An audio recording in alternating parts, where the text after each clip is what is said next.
ये सब भारतीय जनता पार्टी ने किया। और देखिए भारतीय जनता पार्टी किस स्थिति पे पहुंच गई है कि उन्हें अपने ही कार्यकर्ता पे एफआईआर लिखानी पड़ रही है। अभी तो एफआईआर लिखाई है, अभी आप देखना कुछ दिनों बाद ये सरकार चलेगी, कभी बंटवारे को लेकर के, कभी लूट को लेकर के, कभी पद को लेकर के। जो लखीमपुर में हुआ था कि बीजेपी के विधायक को छापड़ पड़ गया, वैसा ही होने जा रहा है उत्तर प्रदेश में। आप देखते रहिएगा। बीजेपी आपसे बेहतर बीजेपी को कोई नहीं समझ सकता।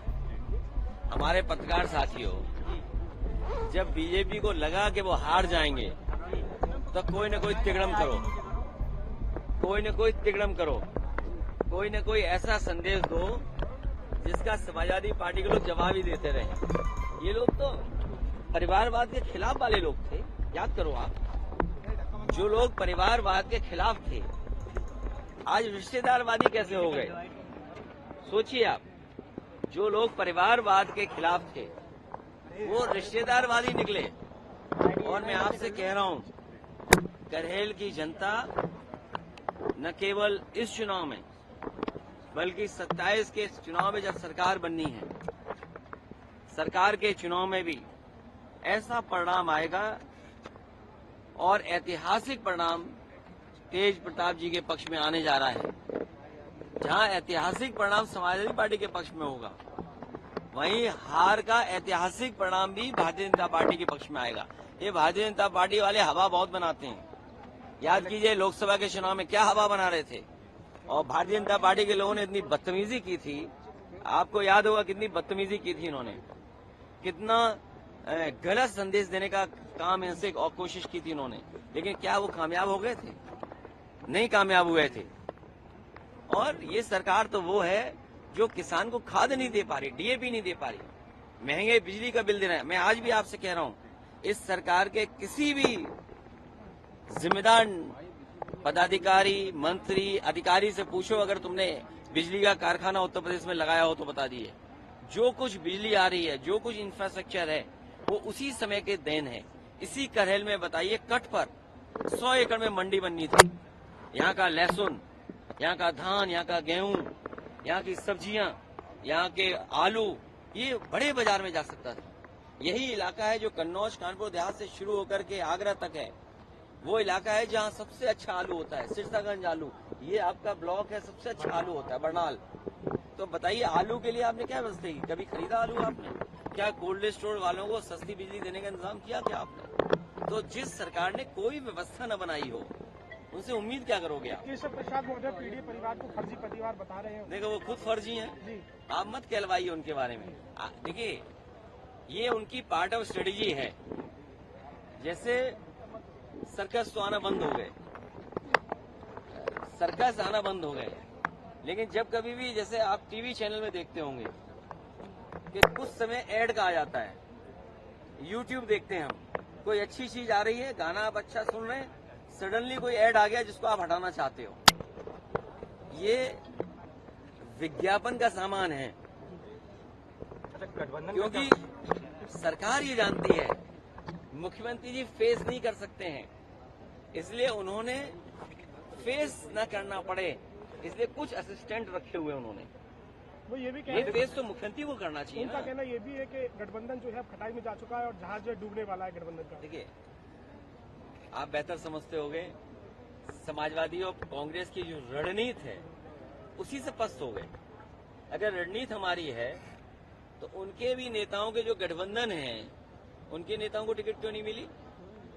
कौन कौन मनाने गया, कौन कौन उन्हें स्वार्थ और लालच दे रहा है?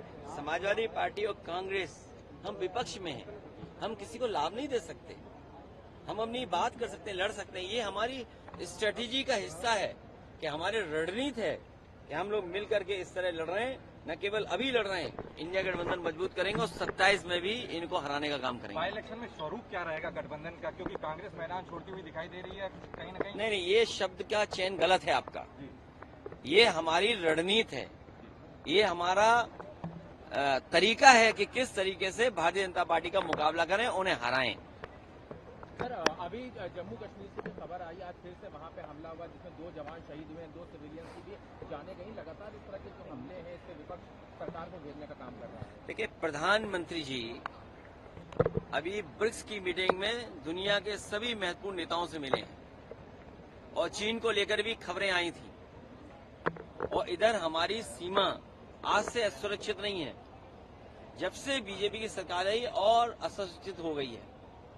हमारे सिक्योरिटी फोर्सेस के लोग, पैरामिलिट्री के फोर्सेस के लोग, आर्मी के लोग बड़े पैमाने पर शहीद हो रहे हैं, उनकी जानें गई हैं। और अगर हम आंकड़े निकालेंगे तो सबसे ज्यादा फेलियर कश्मीर इशू पर, हमारी बॉर्डर सिक्योरिटी पर और इंटरनल सिक्योरिटी पर अगर कोई फेल हुआ है तो वो भारतीय जनता पार्टी है। भारतीय जनता पार्टी की सरकार इंटरनल सिक्योरिटी में फेल है, हमारी बॉर्डर सिक्योरिटी में फेल है, हमारे जो संबंध दुनिया में देशों से होते हैं उसमें फेल हुई है सरकार हमारी। तो ये फेल सरकार को हटाने से ही हमारी सीमाएं सुरक्षित होंगी, तभी हमारे जवानों की जान बचेगी, जब ये सरकार देश से हटेगी। तमिलनाडु के उप मुख्यमंत्री का कहना है कि वहाँ पे हिंदी थोपा जा रहा है, कुछ लोग का प्रयास है क्या वहाँ हिंदी थोपने का, और वो इसका विरोध कर रहे हैं। देखिए, आज हिंदी, अंग्रेजी या भारतीय भाषाओं की बहस की जरूरत नहीं है। भारतीय भाषाएं और भारतीय भाषाएं आगे बढ़े, उनका सम्मान हो, उनका संवर्धन हो, उसके पक्ष में हमेशा समाजवादी रहे। भारतीय भाषाएं जो भी हैं उनका संवर्धन हो, उनको और आगे बढ़ने का मौका मिले, उन भाषाओं का सम्मान हो, उसके पक्ष में हमेशा समाजवादी लोग रहे हैं। सर, महाराष्ट्र का क्या सीट इक्वेशन, क्या उसको महाराष्ट्र में बीजेपी हारने जा रही है, बीजेपी का गठबंधन हारने जा रहा है, एक महाहार होने जा रही है बीजेपी गठबंधन की। एक माहौल बनाया जा रहा है कटोगे बटोगे के नारे के साथ, जो महाराष्ट्र में भी देखने को मिल रहा है। जगह जगह पोस्टर चिपकाए जा रहे हैं। क्या लगता है, क्या प्रभाव डालने वाला नारा है या ये जब बीजेपी पे बेरोजगारी, महंगाई, border security, internal security, Agniveer, फौज की भर्ती, नौकरी सरकारी, आरक्षण, संविधान पे जब जवाब नहीं होता है तो इसी तरह से उनकी लैब में ये तैयार होता है। और देखिए, उनकी जो लैब है, अब वो जानकारी हम लोगों को करनी पड़ेगी वो लैब कहाँ पर है। उनकी जो रिसर्च लैब है उसी का ये नारा है, और उसी रिसर्च लैब ने ये भी नारा दे करके ये कहा कि सबसे अच्छा किसी के चेहरे पर अच्छा लगेगा वो हमारे उत्तर प्रदेश के मुख्यमंत्री हैं। तो सोचिए, रिसर्च कर करके वो नारा बनाया गया किसी लैब में। उन्होंने ये भी बताया कि सबसे अच्छा किसके माध्यम से जाएगा, वो नेता भी उन्होंने ढूंढ करके नाम बता दिया, वो हमारे मुख्यमंत्री निकले उत्तर प्रदेश के, उन्हीं से कहलवाया गया है। इसलिए इस चुनाव में पीडीए की रणनीति बीजेपी के कोई